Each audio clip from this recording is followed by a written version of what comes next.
Hi guys, so it's been a minute since I last uploaded. I think it's been about 4 weeks now, which is the longest break that I've taken off of YouTube and off of just creating content.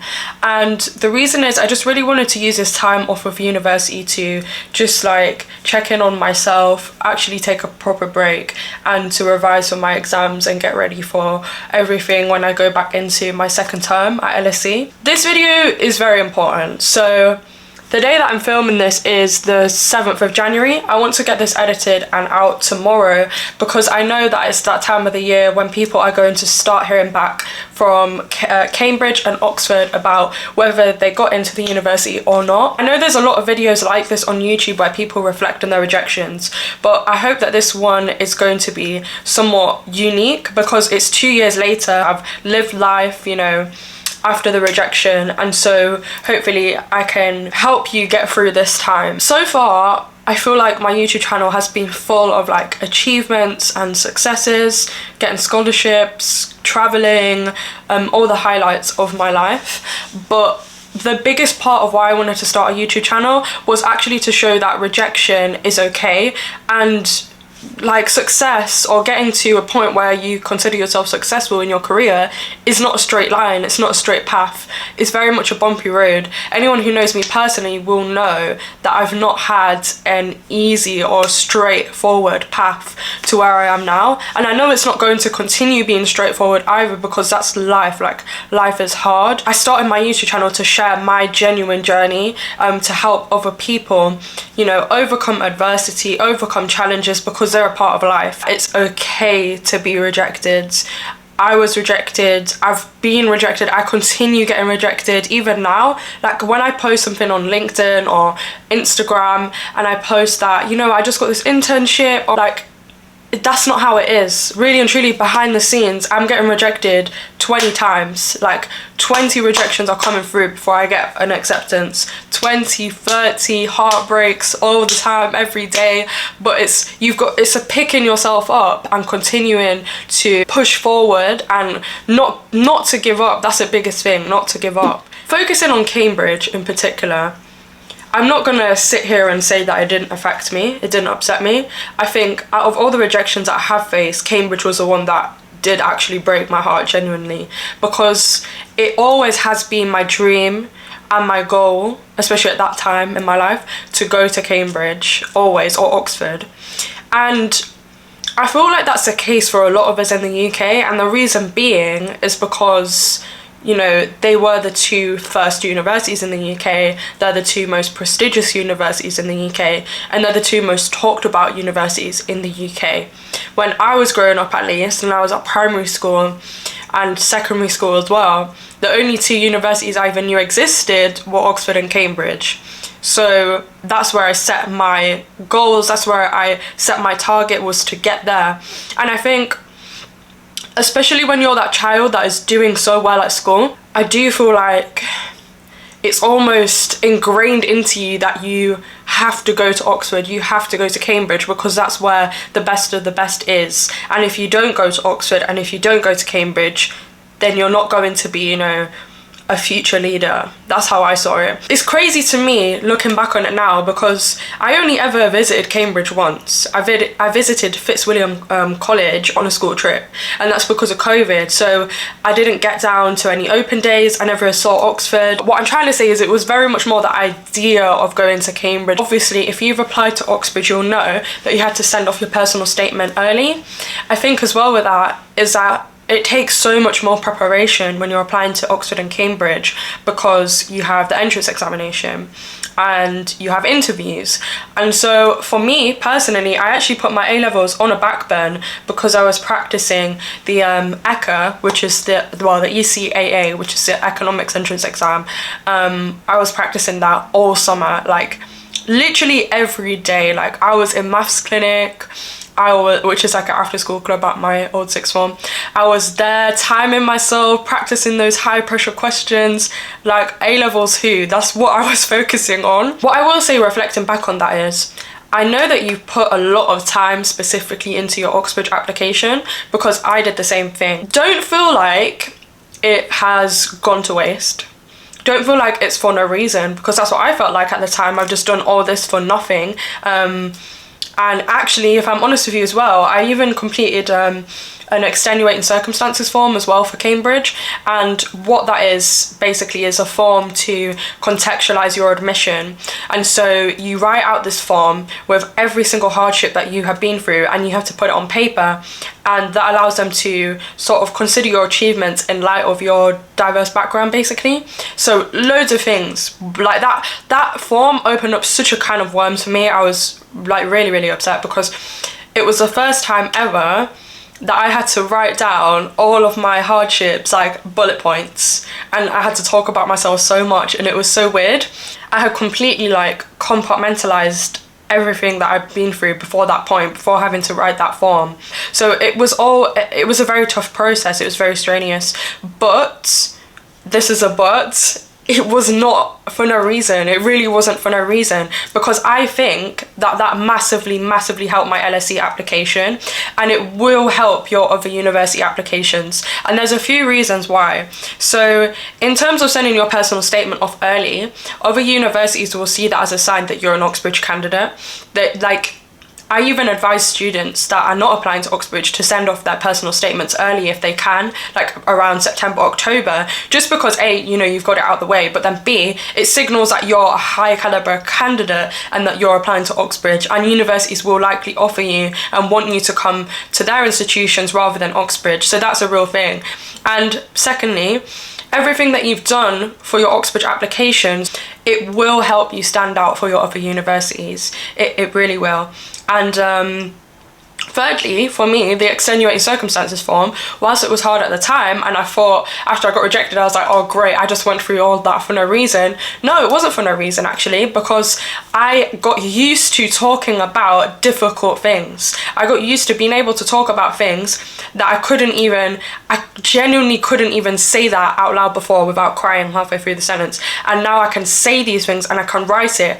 And that actually helped me get a scholarship to LSE, because for my scholarship application, I had to do very much the same thing. That helped me get the scholarship, because I used a lot of the same wording that I used in the Cambridge extenuating circumstances form. So it is so hard, and I know right now that if you've just been rejected, it's so hard to see into the future like that. It's so difficult, because I know I was there and I was crying. I was crying all day, curled up in a ball, and you can't see forward. You feel like it's the end of the world, like it's actually the end of your life. It's not. Like, those things you've done have not gone to waste. They will help you for your other university applications, and they will help you in the future as well. Okay, so now I'm going to talk about my experience with the ECAA, so the admissions test. Straight up, I found this so difficult. So difficult. Do you know what it was? It wasn't even necessarily the maths that was being tested. It was more so the time pressure, and I just felt like I put so much importance on that day that I crumbled when I was doing that exam. After I came out of the test, I literally told all my friends, I said, I'm not getting an interview, I'm not getting in, I failed that test. It was, you know, absolutely awful. But I did get an interview, surprisingly. I was very shocked when I got the interview. So I'm happy that I got to that stage as well. And I had 2 interviews. They were virtual for me because of COVID, whereas I think they would have resumed back in person for you guys. It was a weird one, because my first interview was absolutely horrendous. Like, let's actually just talk about it. Yeah, so this is what happened. Oh my god. So at A-level, I did A-level maths, A-level economics, and A-level history, and I did English literature in first year, and then I dropped it for like the AS thing.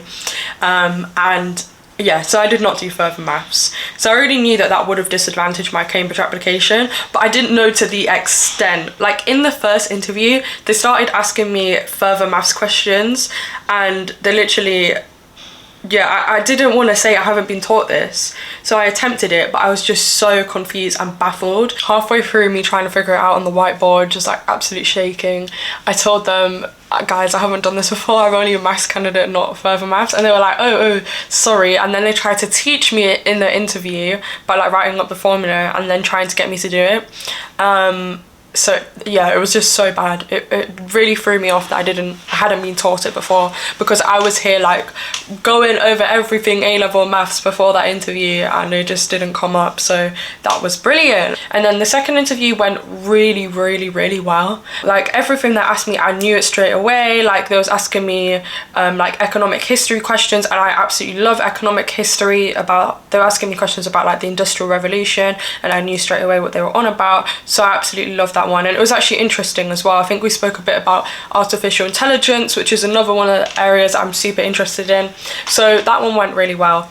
But I think I was just shocked at how they didn't ask me anything about my personal statement in both interviews, because I thought that's what it was going to be about, and it wasn't about that at all. So I don't know, let me know like in the comments how your interviews went, because I love hearing like Cambridge interview stories. I've heard some absolutely hilarious ones. So yeah, so I don't know, I came out of the interview and I was like 50-50. I was like, you know, it's actually in God's hands now. It's whatever, you know, God wants. Because I don't know. Like, I genuinely didn't know. I wasn't 100% confident that I was going to get in. It was a 50-50 in my mind. Then if we come to the rejection, so me and two of my friends, so Ofe, who's been on the channel, and another girl from my old school, we made a private story on Snapchat to tell each other the outcome, like whether we've been rejected or accepted. I was so upset, man. Like, I didn't get in, and then also my friend didn't get in. And then at that point, my other friend Ofe, she was in a surgery at the time, which is just absolutely crazy. And so I think it was her sister that called me and also told me that she didn't get in as well, because before that I was like, no, she's definitely getting in. Like, she's so insanely clever, she's definitely getting in. It was tough because I wanted my friends to get in. Like, even if I didn't get in, I would have wanted them two to get in. But it was nice that we could have all been there for each other and we're all supporting each other. I think the best thing for me, and I'm so grateful looking back on the process, is that my family and my friends were so incredibly supportive. How did it make me feel? I feel like I felt really unworthy at the time, because like I said earlier with Oxford and Cambridge, how they're deemed as the universities for the best students, the gifted students and the cleverest students. When you don't get in, you then start to doubt yourself and think, okay, well, I'm not the best then. And I just want to say, please don't do that. I know it's easier said than done, but please don't think that. You know, like, they're actually just human in the recruitment process, and not everybody is going to get to see your potential within 30 minutes, a 30 minutes interview. It's just not going to happen. Some people will see it and some people won't, but that shouldn't, like, don't let that like dim your light or your confidence. Don't let that demotivate you. Now that I spoke about the whole process and the whole rejection, I just really want to talk about, you know, life after Cambridge. And it's hard to hear, and I heard this so many times and I didn't believe it, but rejection is redirection. It's just not meant to be. It's just really not meant to be. And I honestly, like, hand on heart, believe that I was not meant to be at Cambridge now that I'm looking back on it. Now that I'm doing politics and economics at LSE, and I absolutely love my degree, I know that if I went to Cambridge to do straight economics, I wouldn't have loved the course as much. So even just simple things like that, like courses are different from uni to uni. Cambridge is obviously a very mathematical economics course, which was evident by their interview and their test. You know, it's just not, and I'm not just a purely mathematical person. I prefer like the theory side of economics. So whatever university you go to, believe that you are meant to be there and you will absolutely love it. The bumps in the journey, the rejections, the heartbreaks, the tears, that make you so much more resilient and so much more strong and powerful when it comes to, you know, dealing with these things in life. You know, even just to explain this further, like if we rewind, before Cambridge, I went through so much and it's made me a better person. I don't regret any of those things. Like, for example, when I was 13, things weren't great then either, you know. I was forced to leave my home, leave my siblings, and go and live with my dad in London. And that was like a complete change. And there was a lot of tears there too. Like, that was also difficult. And at the time, like, I was so upset about that. I didn't want to leave my home. Like, I didn't want to leave. I was in Scotland at the time. I didn't want to leave Scotland. I did not want to come to London, to a new city. I didn't want to do it. When things change in life, you can't see, like, you're almost in tunnel vision and you can't see the future and what's going to happen. You don't have hindsight, right? And in hindsight, that was the best thing that ever happened to me in my entire life. Life is funny. Life is not straightforward.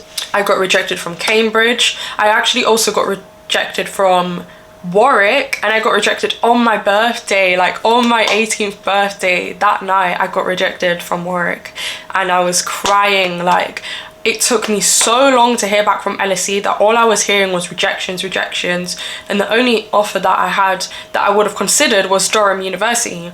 And even then, I only applied to Durham because Jack Edwards went there. I'm sure you know Jack Edwards if you're into StudyTube. That's why I applied to Durham. I didn't really know anything about it because it's COVID years, you can't visit. So I didn't have my heart set on that either. And I didn't hear back from LSE until late April. And bearing in mind that I got rejected from Cambridge in January, like, that was a long period. But then, you know, I heard back from LSE. I got into LSE. I cried because I was happy. So it's a constant wave of emotions. And then, even like cherry on top of getting into LSE, a few months later, I got a scholarship. Like, I literally got the biggest scholarship that I've ever heard of in my entire life that covered my tuition fees to go to LSE. Like, who knows, if I went to Cambridge, maybe I wouldn't have got such a generous scholarship. That means I can now, you know, be debt free. And more than that, you know, I'm just so happy for where I am now because I've just met so many amazing people. I have an amazing network here in London. I've made so many amazing friends. I've had so many opportunities that have been, you know, either exclusive to LSE or have been easier to get because I'm in London and I'm near these offices and I'm in the right place. You know, I've had opportunities in Westminster and then I've had opportunities in the city. It's like, I just feel like this is where I belong, and I'm grateful. I am grateful, and I hope that, you know, this helps you. Even if it just helps one person, that will make me so happy, because I know it's hard and it's so easy to get depressed when you're rejected from your dream university where you've had your, you know, your sights set on it for years. I know it can be difficult, but I hope that my journey helps you realize that rejection is truly redirection. I think, just to sum up this video and to answer the question of the title, what have I learned from being rejected from Cambridge, what have I learned from just having loads of rejections and bumps in life, is that life doesn't always go as you expect it, and that's okay. Generally, it will be okay. I promise it will.